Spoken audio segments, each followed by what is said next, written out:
গত 2016 সালে কলকাতার হাইকোর্টে একটা মামলা হয়েছিল।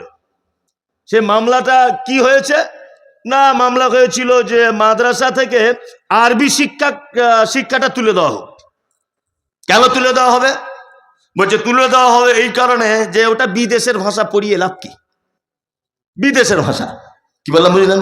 সারা পৃথিবীতে 53টি মুসলিম দেশ আছে। কটি? 53টি। 53টি পিওর মুসলিম দেশের ভিতরে 23টি মুসলিম দেশ আরবিতে কথা বলে, রাষ্ট্রীয় ভাষা আরবি। কটা দেশ? কটা? 23টি দেশ আরবিতে কথা বলে। তার মানে আরবি ভারতবর্ষে না চললেও পৃথিবীর 23টা দেশে ভাষার অস্তিত্ব খুঁজে পাওয়া যায়। যায় কি যায় না? যায়। স্কুলে একটা বই পড়ায়, তার নাম সংস্কৃত। পড়ায়? এই স্কুলে পড়ায় কি পড়ে না? যারা জানেন শিক্ষিত ছেলে হাত তুলুন তো। এটা সাবজেক্ট আছে না? আছে।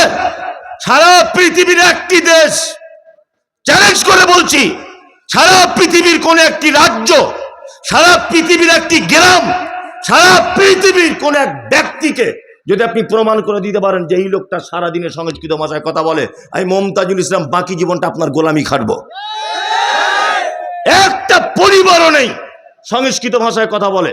সংস্কৃত ভাষা যদি স্কুলে চলে, যে ভাষা আরবি পৃথিবীর 23টি দেশে চলে, সেটা কেন উঠে দিতে হবে? তার মানে বুঝে নিতে হবে কোরআনের উপরে তোমার অ্যালার্জি আছে।